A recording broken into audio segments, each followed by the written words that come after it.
The World Endurance Championship is the most elite endurance championship in the world, as the name suggests, with 2 categories, world-class drivers in 8 different races, ranging from 6 to 24 hours, with the highlight being the iconic 24 Hours of Le Mans. My name is Teresa. And I'm Sebi. And this is the Everything Endurance Racing podcast, where today we're going to be talking about the World Endurance Championship.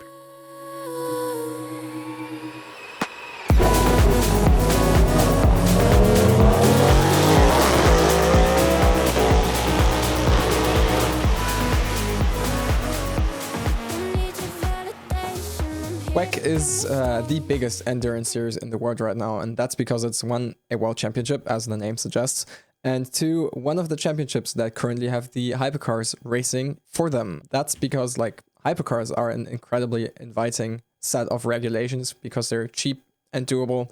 Teams have technical freedom. They can pretty much do whatever they want with the cars when it comes to engine size, chassis development, hybrid systems. The lineups are absolutely stacked to the brim, which we're going to talk about later. And there is many well-known brands within the categories at this point. Yes, and that's exactly why we're starting with the World Endurance Championship, because as you said, it's a world championship and its regulations were recently changed in the top category, making it so insanely inviting for other brands. And basically, we touched upon it in our first episode, but right now, the hypercar regulations, there's LMH regulations and LMDH regulations, and those allow brands to build a hypercar that can race in both the World Endurance Championship and a North American championship called IMSA. And it's very attractive to the brands because, one, the costs of it are reduced. It's not as expensive to build a top-class hypercar or prototype, factory-based prototype for these brands.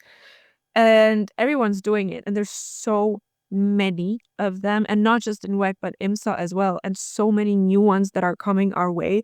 It's absolutely insane and stacked up in terms of manufacturers and brands. And yeah, but that's not the only category that we have. There's 2 categories racing in the World Endurance Championship. If we start with that, we have the hypercars, just mentioned, and the GT3 cars.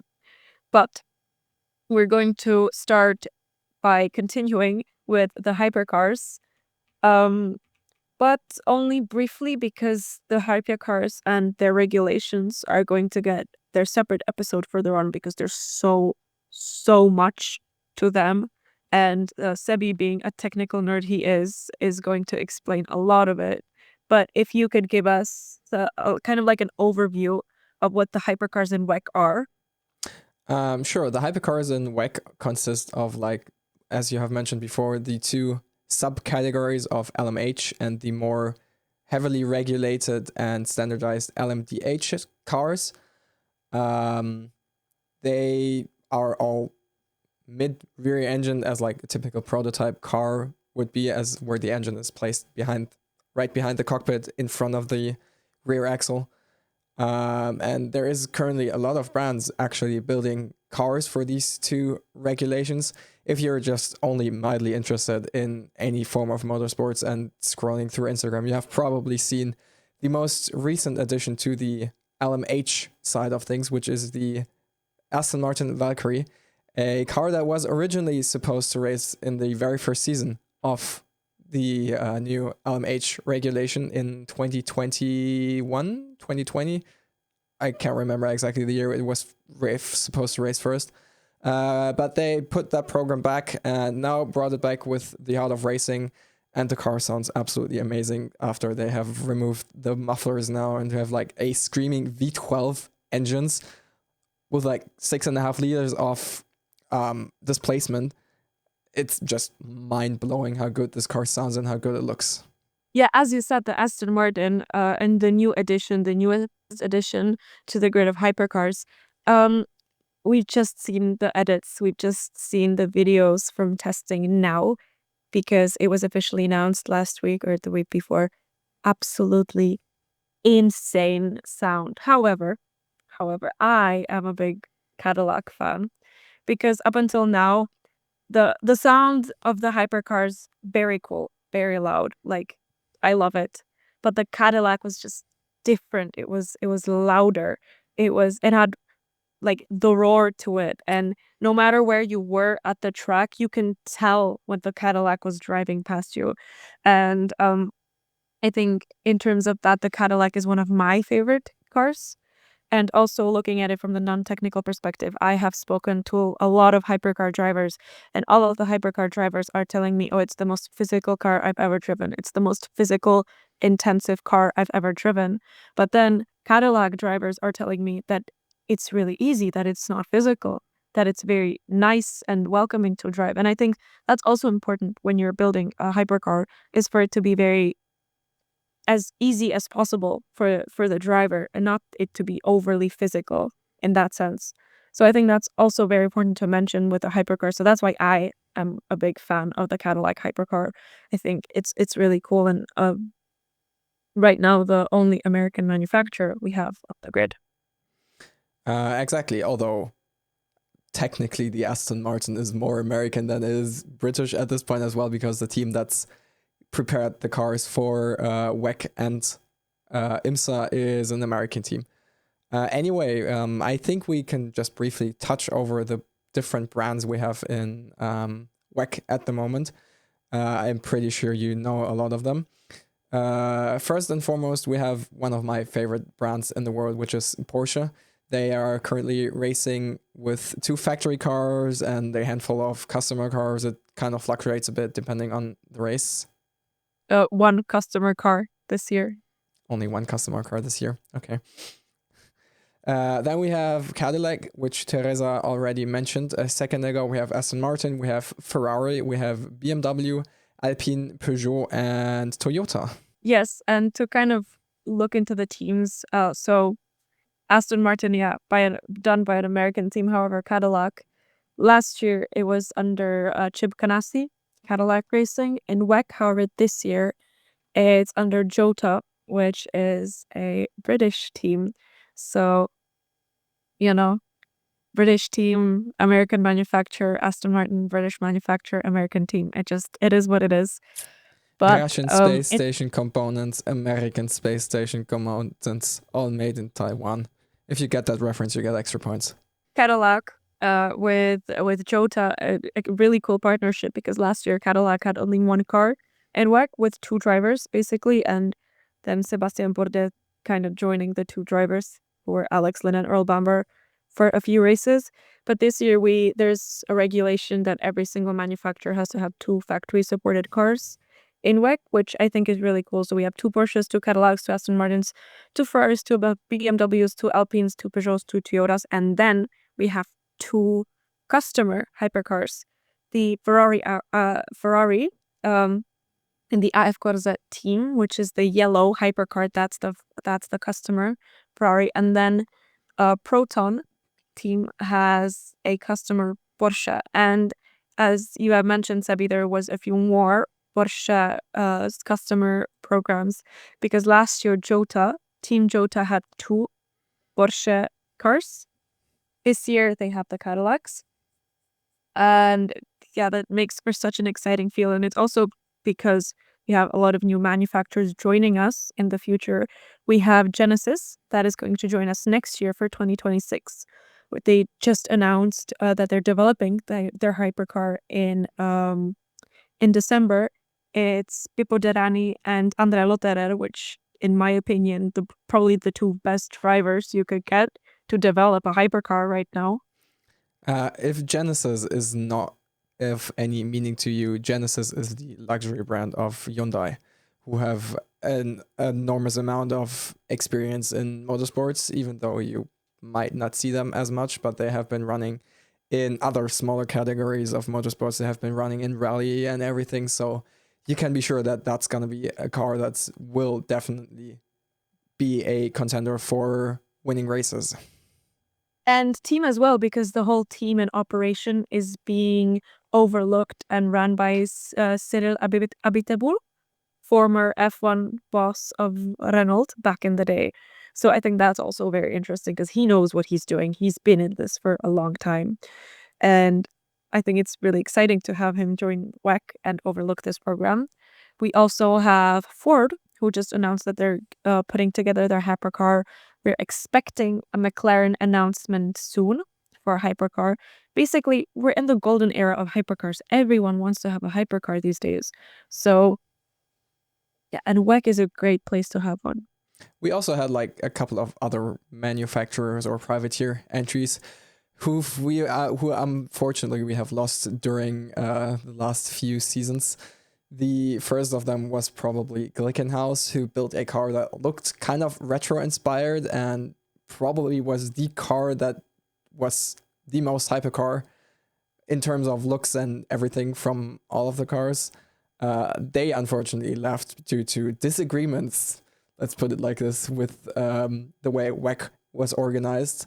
Then we had one of my personal favorites, the Van der Waal car, which is a kind of returning car who was formerly run by Bicolors, who are a well-known privateer team, or were a well-known privateer team within the old days of the old Le Mans prototype regulations. And last year we've had the Isotta Fraschini, an Italian boutique manufacturer who was also running their own hybrid hypercar even, which was super cool and sounded like the Mercedes F1 car, like almost exactly like the Mercedes F1 car. And there's a reason for that, which I'm sure we will dig into the hypercar episode later down the road. Well, that was hypercars. I think we've mentioned a lot about them. But moving on to the second category, which is the GT3. GT3, as we have advised in the first episode, is a set of regulations for sports cars, for Grand Touring cars, and they race in a bunch of different series around the world. They have one standard homologation, and you can just race basically anywhere with them, and that's what makes them very accessible and a great fit for WEC. It's only their second season of racing in the World Endurance Championship. Their preceder was the GTE category. However, it was really expensive, and basically only like 3 manufacturers were making a GTE Rest car. in peace, GT. Exactly. But in the last year, which was 2023, there was Ferrari, Porsche, and Corvette, and I think there were not any other GTE cars, if I'm not mistaken. But now, There because was it was Ford as well. true. There was Corvette had a car once, but like not under the latest set of regulations. Like the last car, Aston Martin also had cars.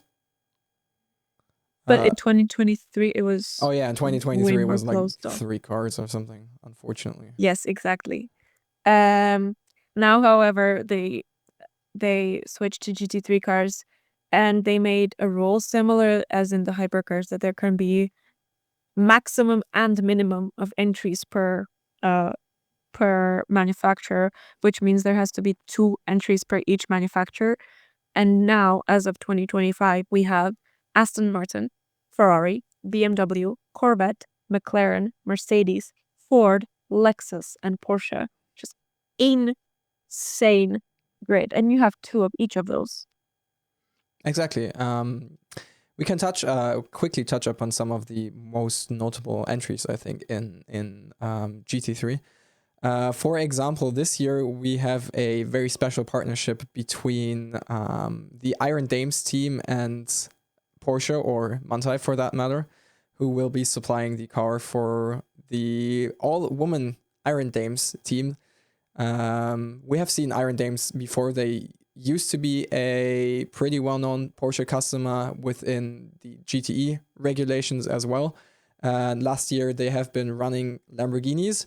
But since the Lamborghini program in WEC ended, they also had to withdraw their GT3 cars. So the teams that were supplying the Lamborghini GT3 cars have split up into Iron Dames now with Porsche again, and Iron Lynx, who are running the Mercedes cars.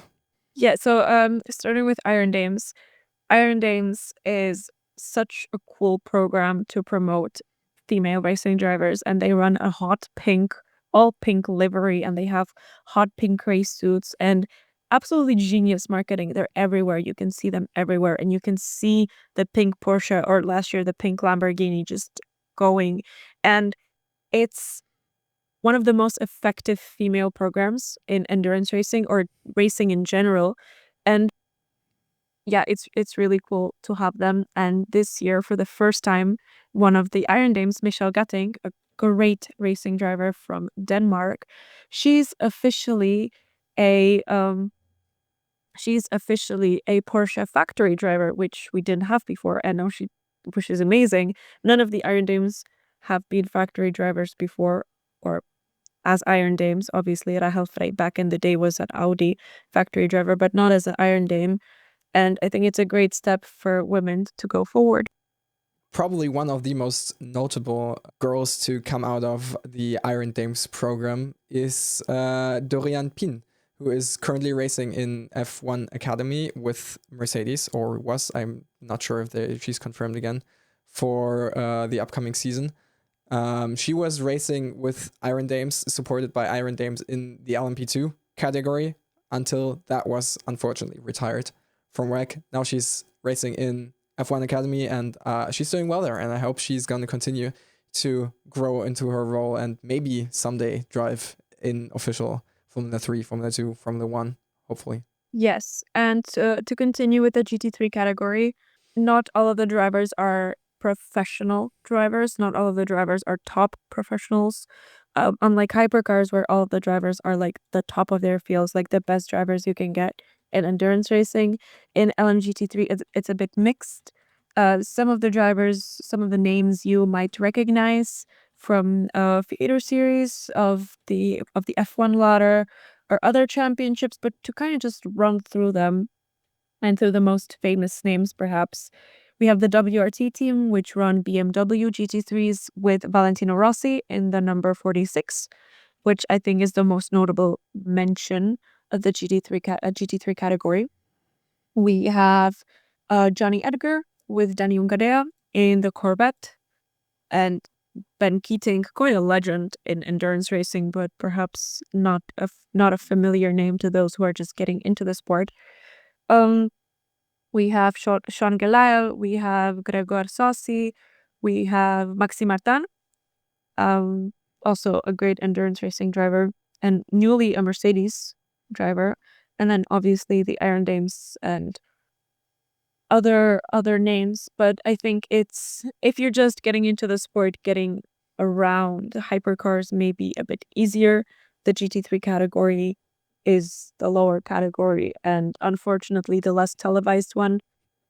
They will show GT3 than way less than hypercars, which is a shame, but it is what it is. Yeah, that's partly due to the fact that there is like the quality of the battles in GT3 has kind of declined, since they are forcing to have like amateur, like bronze rated drivers on every car, along with like a silver and like a full professional gold and platinum driver.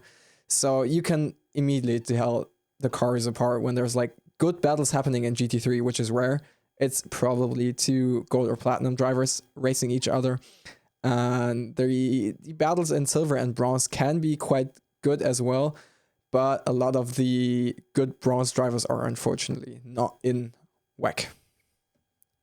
Which is a very confusing explanation, and we will make a separate episode about how these driver rankings work and what is gold and what is platinum, what is silver, but kind of based on the value of those medals, you can assume how well the drivers are rated. However, moving on to the calendar, because that's a very important thing to mention, we have 8 races, as mentioned, ranging from 6 to 24 hours, which means we have exactly one race which is 10 hours, one race that is 8 hours, one race that is 24 hours, and the rest is 6 hours. So we're going to go race by race, just briefly mention them. And the opening race, which is this weekend, actually, well, not this weekend, but when this episode comes this weekend. And that is the 1,812 kilometers of Qatar, which is roughly around 10 hours. Stupid name. Absolutely stupid name. It's an interesting name. It's an oddly specific name. Annoying when you're commentating, which I will be commentating the 10 hours of Qatar. I think However, the name references the founding year of Qatar, which is the 1812. That's why it's the 1812 kilometers of Qatar. And it's the second time that we're going to start the season of WEC in Qatar, because originally it was the 1,000 miles of Sebring, and we have fangirled over Sebring last time, but Sebring was a great track to start WEC at. Respect the bumps. Respect the bumps. It made from concrete slabs, unlike any track in the world. And it was a bit annoying because the 12 hours of Sebring, which is an IMSA race on the same weekend. However, Sebring was a great track to start the season out. And not saying that Qatar is a bad track. It's not. It just is so different to Sebring, and the conditions there are very hot. And quite frankly, Qatar just does not have the same amount of racing heritage that something like Sebring has, where they've been racing cars for like over 5 decades, and Qatar is a very recent addition to car racing itself. It has been raced by MotoGP for quite a while, but for car racing, yeah, it's not the greatest circuits to race at. Yes. And then, so that's what we're opening with. Then we have the 6 hours of Imola, which is the first of the 3 European races, also for the second time on the World Endurance Championship calendar. Last year it was very chaotic. It was so much fun because it rained, and Ferrari in their traditional Ferrari style did some funny things with the pit stops. It was quite a circus actually. It was. We're hoping to get one of us there this year for Imola, so we can bring you some coverage from the track as much as we can. And so be sure to follow our social medias on Instagram and TikTok, where you will be notified, or also click on the bell as well, so you see when we post on Instagram and TikTok. Yes, so that's Imola. 6 hours of Spa. Both of us will be there actually, so exclusive coverage of that. The 6 hours of Spa is a staple. It's a classic. Spa is always fun. Spa is such a great built track, and every motorsport fan knows Spa, and it's a necessity pretty much on any calendar of a European or world racing series. It's kind of exhausting to be there as a fan because of how hilly it is, but that's what makes the racing there so great. And I'm sure we all know Eau Rouge and Radion up the hill. And it's always very chaotic in WEC as well, when they are going side by side through turns where they should probably not go through side by side. Last year we had a very big accident in the 6 hours of Spa, which stopped the race for 2 hours, and then it was extended by 2 hours. So it was kind of the 8 hours of Spa with a 2-hour red flag. Luckily, everyone was okay. The 6 accident plus was 2 hours of Spa. Yes, the accident was really big, but everyone was okay. It was quite shocking. But yeah, amazing racing. Then we have the pinnacle of not just the WEC, not just motorsport. Exactly. The 24 hours of Le Mans, which is WEC, but kind of also isn't. It falls under the championship of WEC. It falls under the standings of WEC, but we have an extra category, which is LMP2, and it kind of serves as a standalone event as well, because we've got extra hypercars, we've got extra GT entries, we've got LMP2 cars. Overall, way bigger grid, 3 categories. We've got some IMSA cars. If you want to explain how that works, Salim. I don't exactly know how it works, but like you can get invited to race in Le Mans if you're performing well in IMSA. like the winner of the Daytona 24-hour gets invited, and like the championship leaders of the previous season. It's a whole system where like the classification in IMSA makes up for qualifying points and invite points for Le Mans. But essentially, the teams that are doing good at IMSA are probably going to race in the 24-hour of Le Mans as well. Then we've got the 6 hours of Sao Paulo, 6 hours of racing in Brazil. Also very fun, very interesting. It's the same as the F1 track. Then we got Interlagos. exactly. Then we've got the Lone Star Le Mans, which is 6 hours at the Circuit of the Americas in Texas. Yeah, they purchased the naming rights for that event from like a previous IMSA event that used to run in Austin. Now it's run under WEC and is basically the American leg of the World Endurance Championship. Funnily enough, Circuit of the Americas is very well suited to race prototype or sports cars because of how twisty it is, and these cars perform insanely well on that track.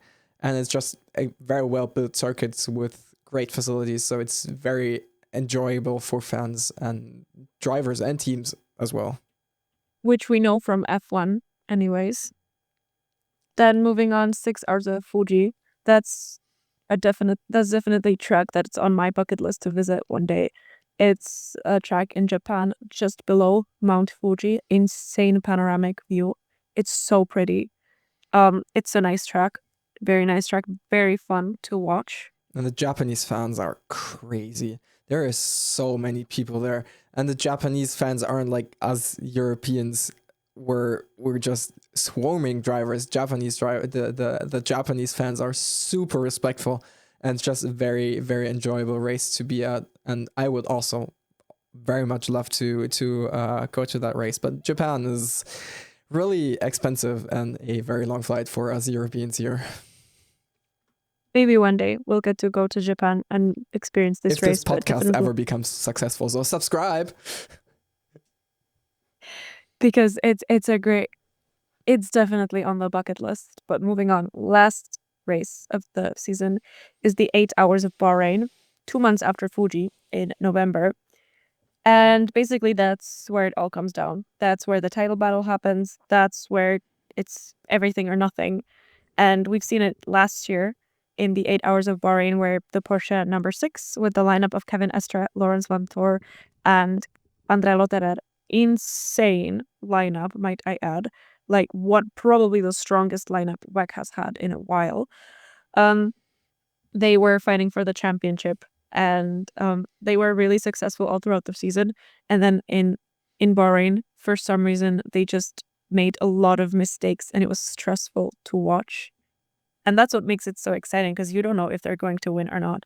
And it's all or nothing. So even Bahrain, which might, upon first glance, seem like one of the more boring tracks on the calendar, it's not, because it's all to play for. And to be fair, the F1 racing at Bahrain has also been pretty solid in the last few years. Do they race the full circuit at Bahrain now? I'm not sure. Or do they still race the outer circuit that was raced by F1 in 2020? Anyway, like, it doesn't matter. The battles there are good, and the track is also very, very, very. The facilities are good as well in Bahrain, so it's a fun experience for fans too, like every other race, because like it's a lot more open than F1 is. But we will get to that in another episode, I'm sure. Yeah, but the point of this is that it's very accessible, and what we could mention to kind of close off this second part of this episode is that WEC has signing sessions as a part of the ticket, and you can meet your favorite drivers, and you can walk through the pit lane, and you can purchase a paddock pass for pretty reasonable money, and you could see the teams up close, and you can see the drivers up close, and you can see the cars up close. And overall, it's such a great experience, also because of all these like technicalities and how big it is.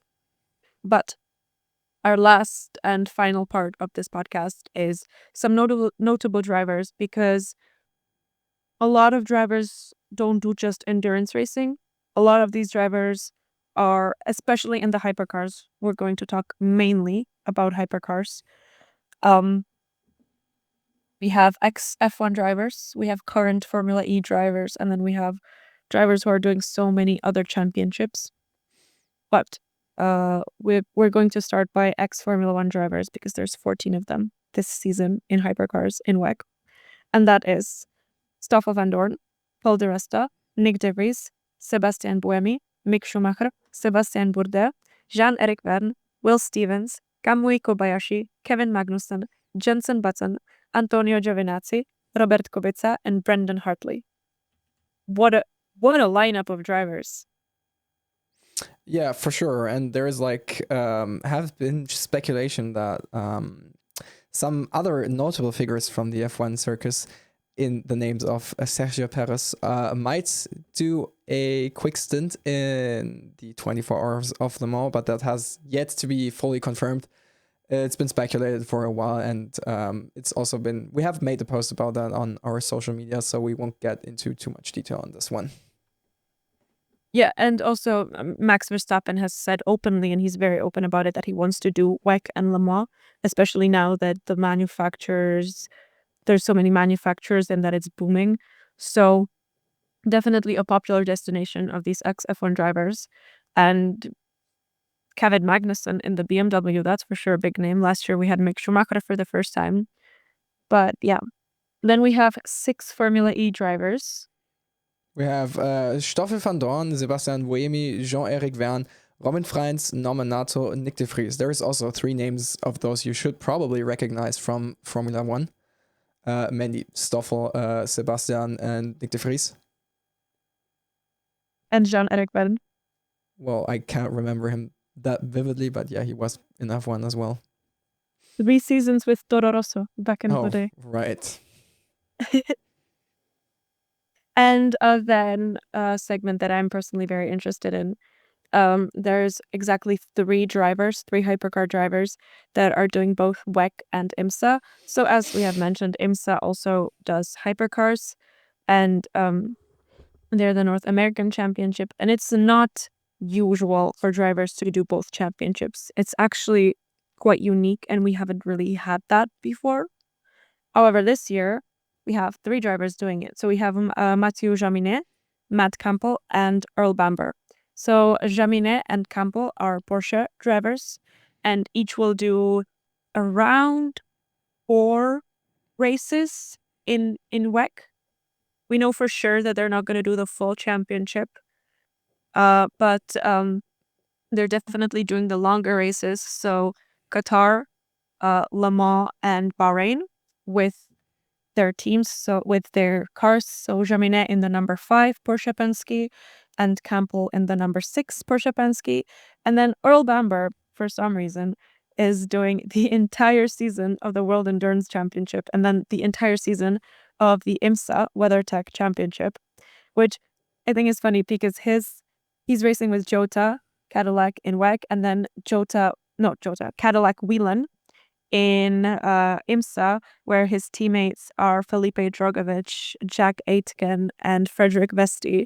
Very famous lineup if you've been following the F1 feeder series in the past few years. And then there's Earl Bamber, who has never been in the F1 feeder series, and he's also a lot older than these guys. So he's going to be doing both, except for one race in IMSA because it clashes with the 6 hours of Spa. But that's also a very interesting, new addition because as I said, it's not that usual for drivers to be doing both championships. It helps manufacturers and teams to gather data. And I recently wrote a little article where Earl Bamber has basically said that he said it after some testing, that basically engineers from both teams, from his European team or WEC team and his American team, are going to these Cadillac sessions and exchanging data and doing these tests. So it's very much a joint effort, and it benefits Cadillac both here and there. Yeah, that's also one thing to mention, is that while there are customer teams in WEC, like Proton competition. It's like the only real customer team at this point, because the second or the Ferrari customer car, the RF Corsa car, is run under the same team as the two factory supported cars. So there is certainly a lot of data exchange between those three cars. But Proton is not getting any data from the factory Porsche cars, because those are completely independent entries and completely independent entities. So you could say that it's somewhat unfair for the other customer teams to not be fully factory backed, but that's also part of the game, and money is kind of your final answer here. And on that note, I feel like we have covered all of the basics, all of the important things, all of the niche that we're interested in terms of the World Endurance Championship. I hope this episode makes you a bit excited for the first race of the season, which is this weekend, the 1,812 kilometers of Qatar.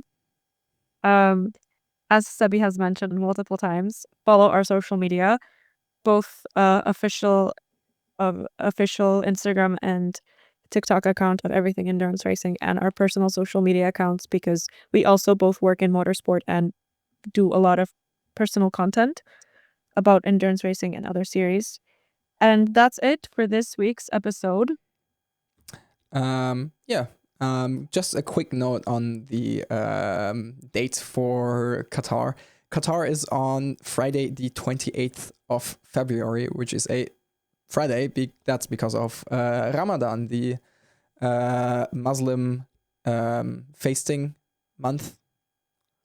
So it's on Friday and not on a Saturday or a Sunday, and it starts at a kind of mediocre time. It starts like at 3 in the afternoon for us.